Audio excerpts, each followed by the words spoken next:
Welcome to a Too Much Effing Perspective rock and roll recreation, where we replay one of our effing favorite episodes from the past. I'm your host, Alan Keller. And I'm your co-host, Alex Hoffman.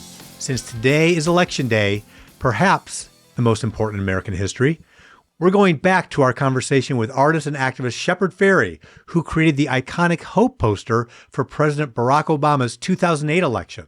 Which is kind of ironic, since this election is not about going back, but moving forward, as it says on Shepard's 2024 poster for our Vice President and soon-to-be President, we hope, Kamala Harris. Hear, hear.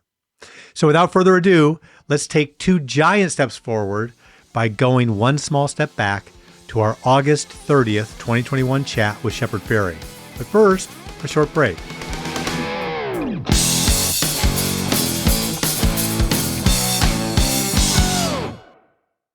Shepard, you have a great story about the day you actually went to see Spinal Tap. Yeah, I had a good friend at the private school where I had gone first through ninth grade. And he said, "You got to see this movie." And so I went over to his house, didn't really know what to expect, but just from the get-go, I loved the film. I was always a kind of sarcastic kid, and I loved pop culture references. I loved comedy shows. So I see the movie and, it's great all the way through. There's so many good scenes, but I think the hardest I've ever laughed was the Stonehenge scene. I was paying pretty close attention, but it slipped right by me when Nigel is drawing the schematic for Stonehenge and the set piece creator, Angelica Houston, is then given the napkin and she brings the piece in and... Well, this is the piece. This is the piece? Yes. Are you telling me that this is it? Nigel had written 18 inches instead of feet. Look. This is what I was asked to build. 18 inches. Right here, it's specified 18 inches. I was given this napkin. Forget this. Fuck the napkin. First of all, that scene is amazing, just the screw up, because it's something that really could happen. It's not really that believable that she wouldn't say, "Are you sure you meant inches?" Well, yeah, she's a set designer, right? But then when they play it and just in the middle of the song, the 18-inch Stonehenge is dropping from the ceiling, and then it just gets worse from there. The dwarves they have dancing on stage are knocking it about. And then the aftermath where they're picking up the pieces of this tragic moment. And of course, I love Derek Smalls because everything is really underplayed by him. So he goes, I raise a practical question. Are we going to do Stonehenge tomorrow night? And they're like, "No, we're not going to fucking do Stonehenge." But he's like, "What if we change the choreography to keep the dwarves clear?" And in that moment in the movie, I was laughing so hard that I had a cramp in my stomach and there were tears running down my face. And when I went home, it was 10th grade. My curfew was probably still like 11 o'clock. My parents were still awake. And when I walked in the front door, I was thinking about the film and I just kept bursting into uncontrollable laughter. And then I hear my dad say, "Son, come to my room right now. Come over here."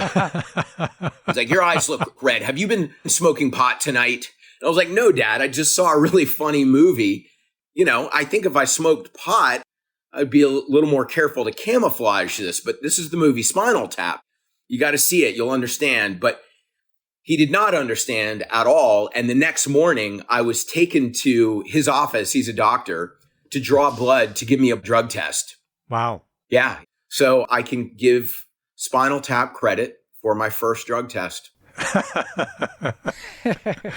My version of that, I was asked by the Prophets of Rage, which is everybody from Rage Against the Machine except Zach, plus Be Real and Chuck D, doing some Cypress Hill and some Public Enemy songs. But I did their album package and I did their stage backdrop, which they asked me to design based on certain dimensions for the Palladium.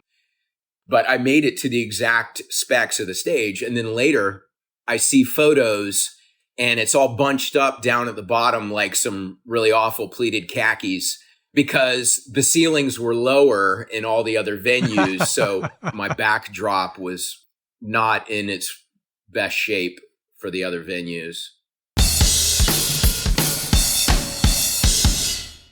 Now, nobody's perfect, but it wouldn't be fun to talk about how infrequently you have typos. Let's talk about the one typo that you did have in a poster. A pretty prominent one, right? Yeah, that's another Spinal Tap moment for me. I looked it up and I saw it. I have a few of them. It's more subtle than I thought, but it's there. Yeah, I pride myself on researching the subjects that I portray in my art, whether it's people's biographies or any political or social issue, so that I feel like I can make an educated presentation that I can stand behind. And, I've even called out other people who were lazy and made mistakes. And sure enough, this is not a good one for me to have made a mistake on. I love Noam Chomsky, and I even made one Noam Chomsky poster that was a portrait of him mixed with the style of the first Clash album. And then it said at the bottom, I lived with the system and took no offense until Chomsky lent me the necessary sense, sung to the tune of the Magnificent Seven by the Clash. So that was all fine. But I did a series called Most of My Heroes Don't Appear on Stamps. That was a paraphrasing of a Chuck D lyric from Fight the Power. And it was Joe Strummer from the Clash, Noam Chomsky, Bob Marley, and Bobby Seale from the Black Panthers, all illustrated in stamp format. And part of it was that you realize that subconsciously the style of presentation of something determines its legitimacy. And so the powers that be, when they want to delegitimize someone, they say that they're un-American or they're deviant. And when they want to legitimize someone, they put them in a really glorious stamp. So I did this portrait of Noam Chomsky, and in it says human rights advocate and professor of linguistics. Now, I misspelled professor. I put 2 F's in professor, which I know how to spell professor, but sometimes when I'm typing and it's going into a graphic when I'm working in Illustrator, if it looks well resolved, I'm not even looking at it as language anymore. I'm just looking at it as part of a graphic. But then I printed it and realized as I was releasing it that I had a mistake. But I was really broke then, so I couldn't afford to reprint it. And I crossed my fingers. No one noticed except for Matt Ross, the actor-director who played Gavin in Silicon Valley. And he made a film called Captain Fantastic with Viggo Mortensen. And in that, they celebrate Noam Chomsky Day. And I did the poster for that film. So Matt and I were talking about that. And he said, yeah, one of the reasons I reached out to you to do the poster is because I love your work and I love Noam Chomsky. And I have your Noam Chomsky poster and you misspelled professor. That's a typical dick move by Gavin Belson. Yeah, Matt Ross is a great comedic actor, but he's dead serious when it comes to craft. I did one time speak to Christopher Guest about potentially directing an ad spot, and he's the same way, dead serious about the craft. He says that, the humor doesn't come from you trying to be funny. Yeah. The humor comes from the genuine awkwardness of the moment being funny. And I thought that was a great articulation that I'd never really considered precisely like that. But I really appreciated that when I looked back at whether it was A Mighty Wind or Best in Show or any number of their films, the ways in which the bits are funny is not because the people are trying to be funny.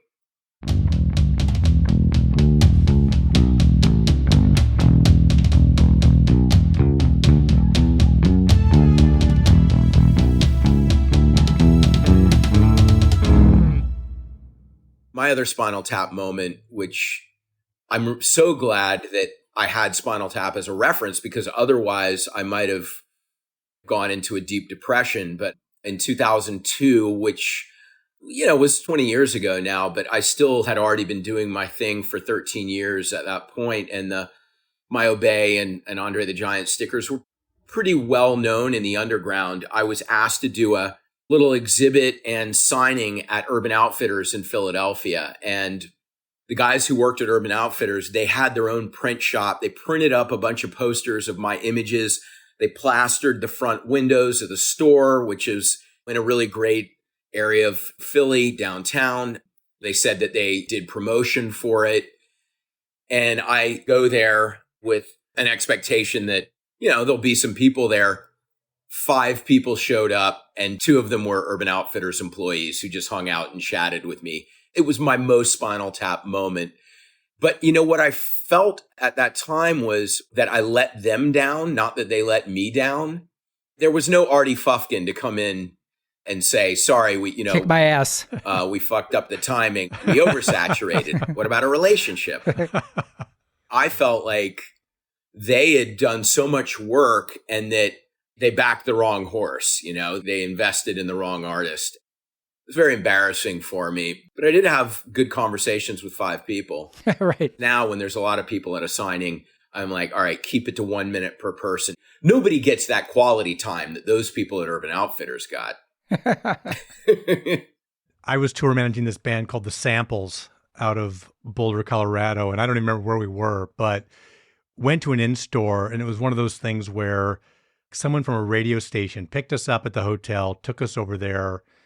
Everything was set up just like in Spinal Tap, and there was literally no one there. I mean, 1 or 2 people might have trickled in, and it was, again, straight from the film, archetypal. And after about 20 minutes, I said to the guy who brought us over, okay, well, obviously no one's all that interested. Let's head back to the hotel. And he's like, no, we can't leave. We actually have a contract with the store that you'll be here for an hour and a half. And I'm like, you've got to be kidding me. We were truly stuck. The indignities just are endless in those situations. Well, I guess we're all lucky that anybody cares what we're doing.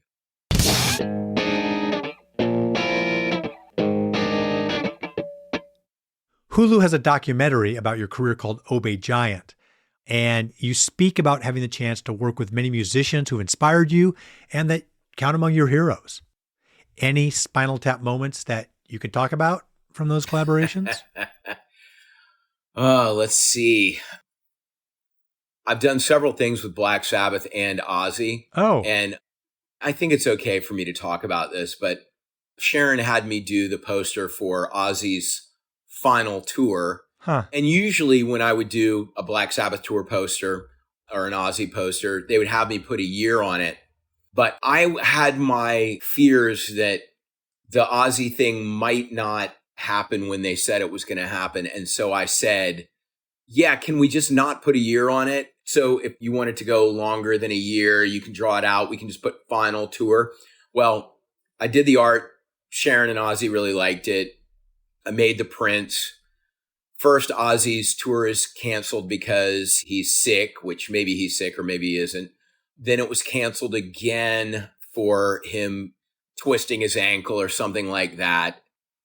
Then COVID hits. So I've been sitting on all these prints for the Ozzy tour. But luckily, his final tour is maybe it'll be his final tour. Maybe I'll have to print an asterisk on it. Hopefully there's no shelf life because I didn't put a year on it. That's pretty cool. Any others you can talk about? Henry Rollins is somebody that I've admired for a long time. I've done, I think, about 10 tour posters for him, including when the Rollins band reformed and toured with X. I love X. I've done some stuff with them. But, Rollins, he might be the hardest working person I know. And Still, he's insane. He makes me feel lazy all the time, and I work like 14 hours a day. So I really like to do projects with him. He's a kindred spirit. I've done stuff with Interpol, who I love. I've done stuff for Strummerville, Joe Strummer's charity. I did the Rolling Stones 50th anniversary logo. I've done 2 Led Zeppelin album packages. I've done 4 album packages for Billy Idol, multiple things for Iggy. So many of my heroes I've gotten to work with. I've done collaborations with Jamie Reed, who did all the Sex Pistols imagery. I've worked with Jello Biafra on several projects. Jello is another genius. He was probably the person that politicized me the most, because when I listened to, I think like the 3rd album I bought with my own money was Plastic Surgery Disasters by the Dead Kennedys. And that has a song called Bleed for Me on it. And it's talking about American foreign policy and how Ronald Reagan forks out his tongue at human rights. And America needs fuel, but to get it, it needs puppets. So what's 10 million dead if it's keeping out the Russians? I mean, this is like stuff that really made me think critically and want to learn some things to have it not just be a stance that was coming from a lyric, but that I knew a little bit more about the topic. So yeah, Jello was really important. Jello's a very intense guy. I've done a few things with him, but still very authentic to who he's always been. Are you ever in the room with the people? Jello Biafra slept in our guest room, which also happened to be the room where I kept all my records, my DJ room. So Jello's a night owl. We worked on stuff together. We would stay up late, and then he still wouldn't go to sleep at like 4 a.m. He'd be up until 8 a.m. But he went through all my records and he found the ones that he was connected to, like Dead Kennedys, Lard, Jello Biafra with the Melvins.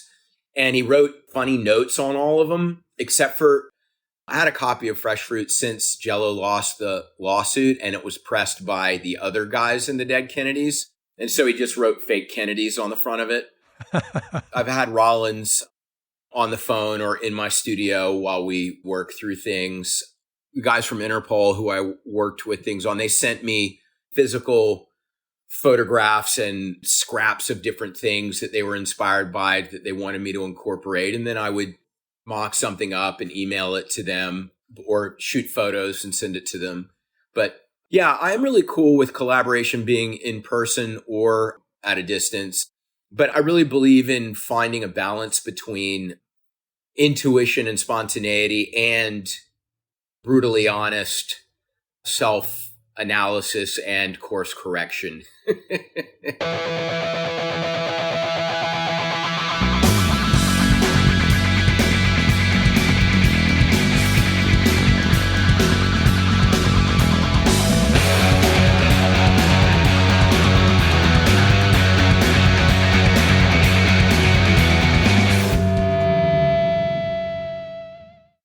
Shepard, you have pretty impeccable taste in music, but you have to admit it wasn't always so. Like you admitted to me recently what the first single was that you bought when you were a kid. I used to listen to some real rubbish. But my postman, my policeman, my Native American neighbor would not say that. Right. When I was 8 years old, the first single I bought was YMCA by the Village People. And I grew up in South Carolina. I was not exposed to anything cool until I was a little bit older when I got into skateboarding and punk rock. But I listened to the radio. I would just go through the dial, and whether it was ELO or Steve Miller or Olivia Newton-John or Wings, those are some of the things I remember liking as a little kid. So I save my allowance and I go to Woolworths with my dad. This was, I think, 1978 or early 79. Please describe for our audience what a Woolworths is. Woolworths is a department store, and they had a little record section. And this was when you bought singles as 45s.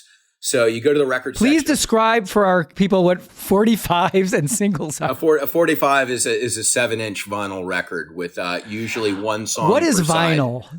Okay, let him tell the and, story. It's a petroleum product, one of the few I love. So I go to the wall of records, and it's the top 20, and at number 2 is YMCA by the Village People. Travesty. And travesty. I didn't even look at number 1 or number 3. I just was like, Dad, how is this possible? A mistake has been made. Someone needs to be on the firing line here because this is the number 1 song in the universe. You know, there's no question. Nothing else touches it. But years later, I found out that it was Chic's La Freak that had kept it from number 1. And that's actually a really good song. And Chic was Nile Rodgers' band, Yeah, right? yeah, Who went on to exactly. produce David Bowie's Let's Dance. And Debbie Harry's first solo Right. record. Oh, boy. And We Are Family by Sister Sledge. There you go. Yeah. Nice. But I wasn't into the whole disco versus rock and roll thing. And then later on, after being incredibly ashamed of that record, I got into The Clash, and then I got into DJing. And I was once DJing Rock the Casbah, and the extended mix of Rock the Casbah has bongos, and I listened to it side by side with YMCA, and I was like, Rock the Casbah is a freaking disco song. They're both 125 BPM. They both use bongos. It's like different outfits and a different attitude, a little different lyrically, but like, a lot of these things are very superficial. Like the Sex Pistols, we're not into music, we're into chaos. We want to destroy the music industry. But we will cover these Eddie Cochran classic rock songs and these Who songs. We want to destroy everything and start over, but we'll keep a few of the bits.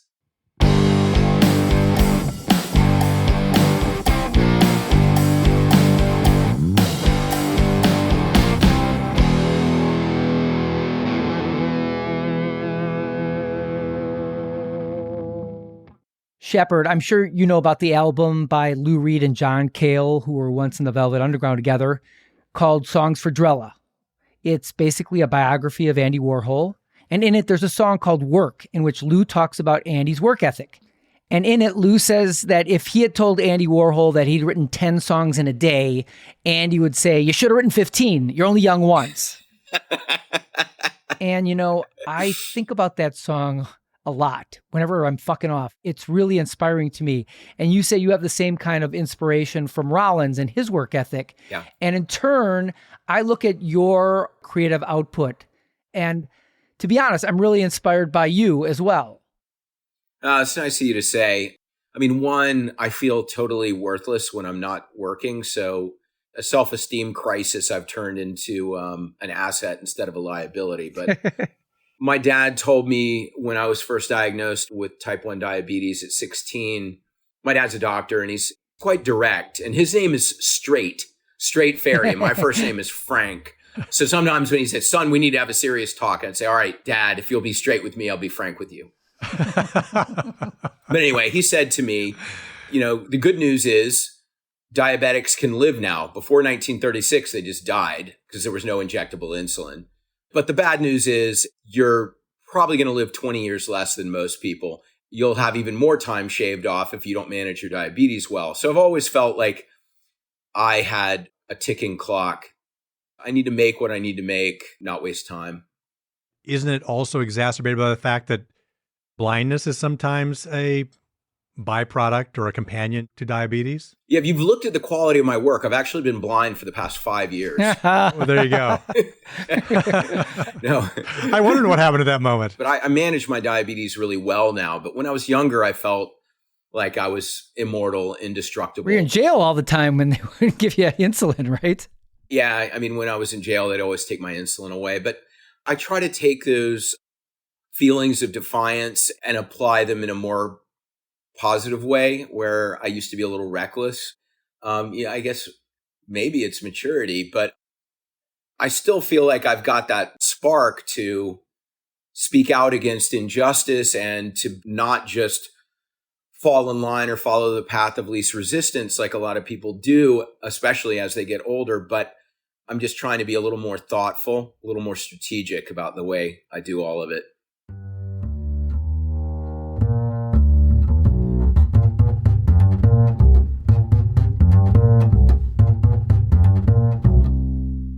Can you tell me about your 50 song list? Yeah, sure. When my 50th birthday was approaching, it sounded horrible, but at least I could do something fun and put together a playlist and talk about how music had really shaped my evolution as a consumer of culture and a thinker and any number of other ways. So it goes chronologically, starting with the Village People and then going into Blondie, Rolling Stones, Devo, the Go-Go's, Joan Jett, and Violent Femmes, Sex Pistols, Clash. I can't, from memory, name every single one of them sequentially. And that's because you're over 50. Yeah, because you're over 50. But yeah, and it was really fun to put that together for a Spotify playlist and then write about all the stuff and have that on my website. At age 50, a lot of this music is telling at least part of the story of my life. And because I love vinyl and I've made lots of tributes to vinyl, I made a little screen print with a 45 sleeve that was my 50 at 50 playlist that I was going to give out to all the people at my birthday party that had a sticker that was a QR code that would take you directly to the playlist. So, Nice. I'm not analog versus digital. I'm like, let's get those two in synchronicity, man. Well, let me just go through a couple of these songs because some of these are actually my favorites too. The Guns of Brixton by The Clash. I'm pose a question for you. What's the better gun song? The Guns of Brixton or Eaton Rifles by The Jam? Well, when I hear Eaton Rifles, I think of Sir Dennis Eaton Hogg. Totally. So it's harder for me to take it as seriously. I love The Jam. The whole In the City record, their first album, is, I think, a great punk record. But then I love their evolution to becoming more of like a mod soul band. And I'm Going Underground is one of the songs that I love musically and for its irony that the Jam decide to sing I'm Going Underground and then it goes to number one. It couldn't have gone more above ground. Perfect capsule on The Jam. But the Guns of Brixton, to me, I love that song for a lot of different reasons. I think it's great musically, but I love that it's Paul Simonon, the bassist, song. He wrote the music, he wrote the lyrics, and Joe Strummer encouraged him. He had been somebody that felt he was the least talented member.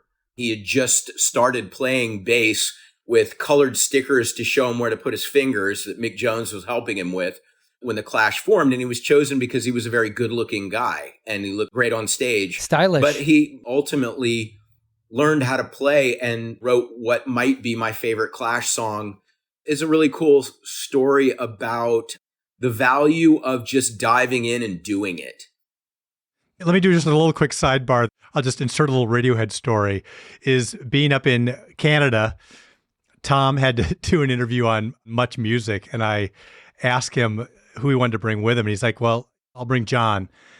And I'm like, why do you want to bring Johnny? He won't say anything. He was like, yeah, but he'll look good.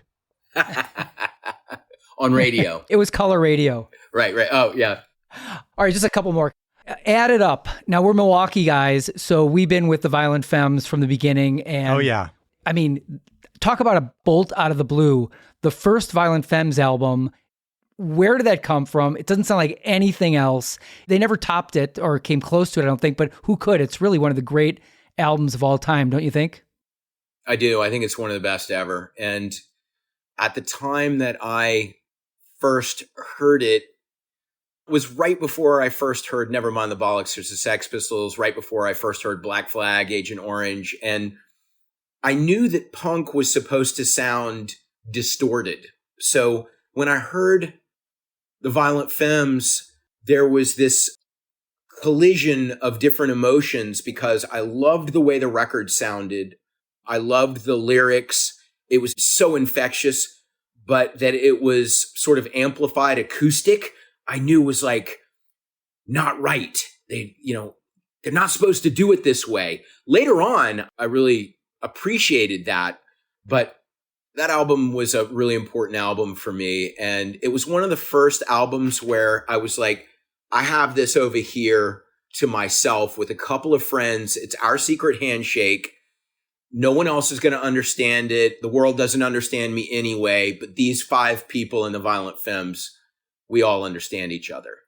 The whole album is great, but Add It Up is the one that's got so much drama, so much intensity. It's so great lyrically. I was a virgin when I heard it and longing for female companionship and validation. And there couldn't have been a more perfect anthem for me at that time. Blister in the Sun, right? That's about masturbation. Yeah. Well, I didn't know that actually, Alan, when I played that with my band in the junior year talent show at my high school. Well, Gordon Gano, he wrote a lot of that stuff in high school. Yeah.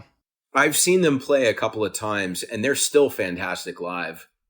Really, really a great band. Okay, so you also have Whip It on here, and I was at the 1980 Devo concert in Milwaukee, and a friend of mine recently said to me, hey, do you have the picture from that concert? I was dressed in swimming goggles, I had a stocking cap on and a garbage bag. Then I look on YouTube and there's a news story about New Wave, and I'm on it with my friends in the background. Wow. From 1980, and I was absolutely blown away. I was like, I don't have the picture, but we're on video. Well, Devo was the closest thing to counterculture music probably that I heard on Top 40 radio. And I used to call and request that until the people from the radio station were like, that song hasn't been in the charts for 6 months. Stop calling us. Stop bothering us. But, I'm good friends with Mark Mothersbaugh now, and I'm friends with Jerry also. I mean, I'm looking at a signed copy of Are We Not Men, where Mark did his drawings with smoke coming out of Chichi Rodriguez's ears. And it says, to Shepard, a true comrade in reality re-education, we must all obey. Oh my God, that's fantastic. That's great. But, Whip It is not my favorite Devo song. I like Whip It a lot, but I think Gates of Steel, Jocko Homo, Uncontrollable Urge, Girl You Want. I mean, there's a ton of Devo songs that I like more than that, but Whip It was my gateway to Devo. Okay, on to one of my favorite songs ever, Moon Age Daydream off David Bowie's Ziggy Stardust album. Ziggy Stardust and the Spiders from Mars is one of the most celebrated Bowie albums for good reason. It's a perfect album all the way through. It is. And Moon Age Daydream, it's got all sorts of stuff going on in it that if you said, oh, Shepard, do you like saxophone? Do you like strings? Nah, probably not. It's probably going to ruin the song. And then I listened to it and it's perfect. It rocks. It's artsy. It's operatic. There's just so much to it that I think is brilliant. Bowie is one of my all-time favorite musical artists because he was constantly inspired and evolving and collaborating and fearless. And even though I don't think every new phase was as successful, at least he kept pushing himself. He is the epitome of artistic evolution. I think he would develop a sound over 2 or 3 albums, and then he would start over with a new thing, and it was as good and remarkably different. Yeah.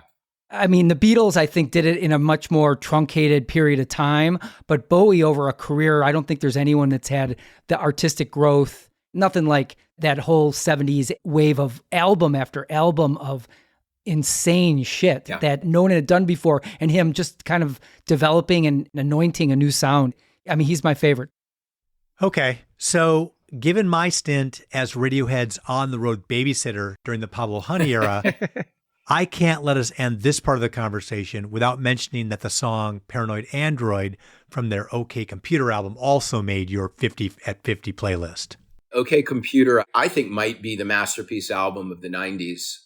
Beautiful record, powerful record, creatively adventurous record, yet it still retains enough of a recognizable rock form that I think it was accessible also.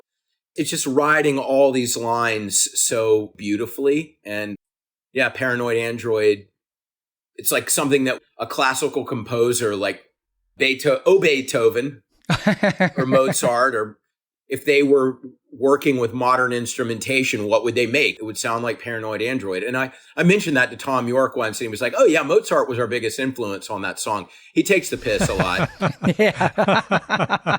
And he also doesn't like talking about anything from his past. He just wants to work on the next thing, which I appreciate. But, I'm just a really big fan of that album.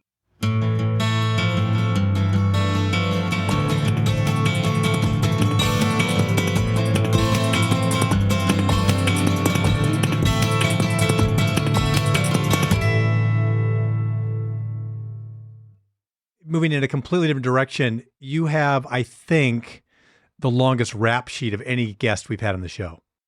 Can I pose this in a more Spinal Tap way? Spinal Tap in this movie couldn't get arrested. As opposed to you, who've been arrested 18 times. Could you give us your amazing story about your Times Square arrest? It was actually downtown. Oh, Houston and Broadway, right? Yeah, Houston and Broadway. But, very iconic corner, very busy corner. I have to back up a little, that this happened in 2000. And in 1996, I had my first arrest in New York in Soho while putting a poster on a building.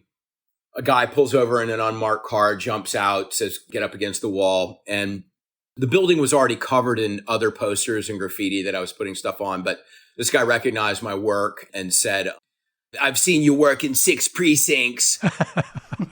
And, there were these famous bombers then called Costin Revs. And he was like, you're going to be joining your friends Costin Revs in jail, your new home. And I was really, really worried about it. But back then I had a Tony Hawk style, like floppy bangs haircut. I let that carry over from the 80s way too long into the 90s. And so that guy arrested me. I actually got out time served because I had no arrest record. And the undercover Vandal Squad guy did not connect me to 6 precincts worth of stuff. And the building owner did not press charges. So the only thing they had on me was a can of spray paint in my bag, which they said was a tool of criminal mischief. Semantics are really important when it comes to the law. For me, it was a tool of environmental embellishment. Your Honor. Yeah. So 4 years later, I was back in New York. I really wanted to do a piece at the corner of Houston and Broadway above this huge DKNY mural. And I figured out how to get to the roof. So my cousin was with me, asked my cousin, grab that 8-foot Obey Icon face poster out of the back of the car and throw it in my backpack. We go to the roof. I put up half of the 8-foot face leaning over with my brush and my glue, then pull the other half out of the bag, start to unfold it. I realize he gave me 2 left halves. So I say to my cousin, like, man, you got to go back to the car right now while I'm up here, like, finishing gluing this down really well. And so he does that. He comes back up. I put the right half up, put the extra left half back in my backpack. And then he and I go back down to the street. We're really, really happy. This is such an awesome fame spot. Like thousands and thousands of people per day, per hour are seeing it. It's super visible. We walk across the street to celebrate. We pick up a couple of Asahi beers in brown bags and are sipping them on the corner, looking up at our handiwork. And I guess, I don't even recall this, but it was such a unconscious force of habit. I always would just put stickers on everything. He put a sticker on a pole. I put a sticker on a pole. But we're sitting there basking in the glory of this piece. And all of a sudden, this chubby dude in jeans shorts and gold chains and a mullet walks up. And I was like, oh God, this guy's going to hassle me for money. And then he lifts up his shirt and there's a badge. Oh no. And then another guy who looks like the same guy but skinnier, he walks up. And then this woman that looks like the same guy but a woman, all of them like puffy Reeboks, jean shorts, gold chains, mullets. They had a look going. The Vandal Squad uniform. First I thought, oh, they're going to bust us for the beers. But then they go, empty your pockets. I had a couple of stickers in my pocket. My cousin had a couple of stickers in his pocket. And they were like, we spotted you putting those stickers up over there. You're going to jail. And I was like, oh my God, I can't believe we're going to be going to jail over a couple of stickers. They had a station wagon that they had pulled right up on the sidewalk. And they put me in the back seat and they put my cousin like in the little kids way, way back. And so we're there and the window's open. It's summer. It's really hot. And the cop, this is the same cop that busted me in 96, but he didn't recognize me because I now had a shaved head. And he says to me like, you thought you would get away with this? I busted the real Andre the Giant guy back in 96 or so. I was like, yeah, I thought these stickers were really cool. I bought them from mail order thing in a graffiti magazine. And he's looking at my ID. You're 30 years old. You doing this dumb stuff, vandalizing shit when you could be out at a bar, getting a broad drunk, taking her back home and banging her. And I was like, it's amazing that borderline date rape is not offensive, but putting up stickers is, as far as these guys go. Not Giuliani's New York. No way. Yeah. Then the next thing you know, he's tapping his fingers on the roof of the station wagon with the window open, with his gut coming in the window about 6 inches from my face. And he's whistling. And then all of a sudden his fingers stop tapping And they call me Frank because my ID says Frank Shepard Fairey. So they just assume my name is Frank. So he goes, Frank, I bet you're never going to guess what I'm looking at right now. This idiot that makes these things, it's a vandal. He's got something going on down the street at the new museum. I saw the pictures in the window advertising for it. And I had a collaboration with this furniture company called Deform that was up Broadway, just a block or two. And so he goes, I bet you're never going to guess what I'm looking at. He pulls me out of the car, shoves me up against the car, and points to the 8-foot poster up on the building. I said, I didn't have anything to do with that. How would I? I mean, how would you even put something like that up? I said, I'm sure that's an ad done by the new museum for their exhibit down the block. You said you saw ads for it. And then his skinny sidekick goes, I don't know. I mean, you could have just like blown it up at Kinko's or something. And then he goes, shut up. They can't do that at Kinko's. And of course, that was exactly how I did it. Oh, my goodness. Then they put me back in the car and I realized in my backpack, there's still the other left half of the 8-foot face that matches perfectly what they've just seen on the building. So with him resuming position, tapping his fingers on the roof of the car with his gut hanging in and me 6 inches away from him, I have to figure out how to get that thing out of my backpack, which is on the seat next to me. So I pull it over while cuffed, quietly unzip it, gently pull the poster out, nudge it over to the edge of the seat, let it drop on the floor, and then ever so quietly slide it under the seat. And he didn't see me or hear me doing any of this. Then we get to the police station. We're getting booked in, and my cousin had borrowed a pair of pants from me that were from a graffiti/streetwear brand called 555 Soul that had a secret pocket down in the calf area, and he had about 300 more stickers in there. So when they patted him down, they open that up and they just accordion and slide down the hall. And he's diving after stickers and everybody's laughing. And he's, give me those, why I oughta, and picking up stickers. And then, his sidekick goes, Andre the Giant stickers. I've been wanting one of those for my toolbox for years. I mean, this stuff, you couldn't make it up. It was incredible. But then they separate me and my cousin and they're asking us both, what's the real story with the other one? Like, if you tell us the truth, we'll let you off easy and he'll be the one that takes the fall. They said that to both of us. Neither one of us was going to talk at all. But you lived the prisoner dilemma. Yeah, we lived it. But then probably the most surreal thing was how they were intermittently being really hard and being like, you're going to be in jail for years. This is a felony. I'm like, putting up stickers is not a felony.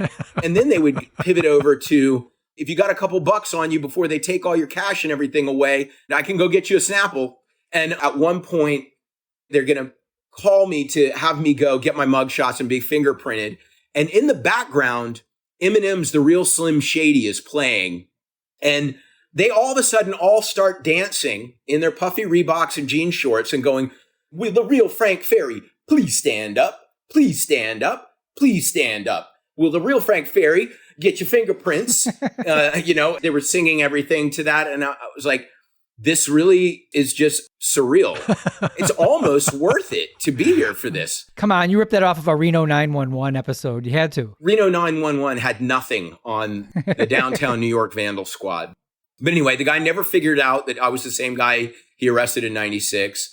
I got out. They took my insulin away. I got really, really sick. I got a tattoo after that, my only tattoo, and it says diabetic. And the reason is if you were to die in jail from not getting your insulin, which I've been denied my insulin a lot and gotten really sick, when you're being booked, they photograph all your scars and tattoos as well as your mugshot and your fingerprints.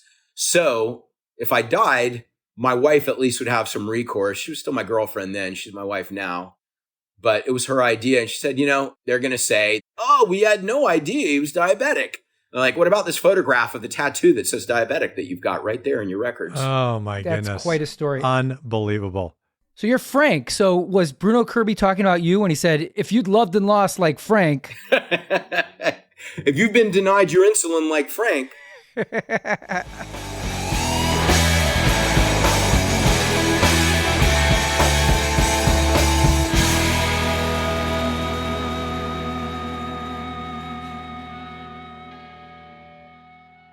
This has been really wonderful, Shepard. Thank you so much for joining us. Where can people find out more about your work, about what you're up to, that kind of thing? Well, they can find that on my website or my Instagram. My website is obeygiant.com and my Instagram is @obeygiant. Pretty easy. I'm always working on new projects. Right now, I have a Bad Brains collaboration and a Black Flag collaboration. A few murals coming up. I've got some museum shows I'm doing this year and always doing stuff with my clothing line. And I've been commenting a lot on voting rights lately, where people say, just shut up and make art, which I'm sorry I won't do. But yeah, you can see what I'm doing and be ired or inspired at obeygiant.com. Thanks, Shepard. It's really great. I'm doing stuff for voting rights, but anything you're involved in, you just let me know because I'd love to help. Thanks, man. Thanks, Alan. Good to see you, Alex.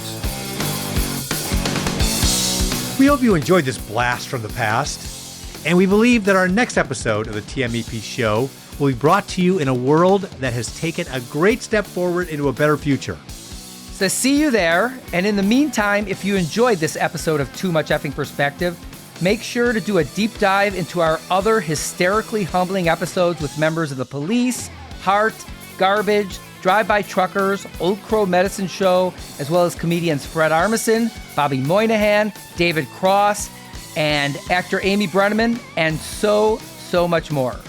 You can find our entire catalog on Apple Podcasts, Spotify, YouTube, or wherever you listen to your favorite podcasts. This is Alex Hoffman.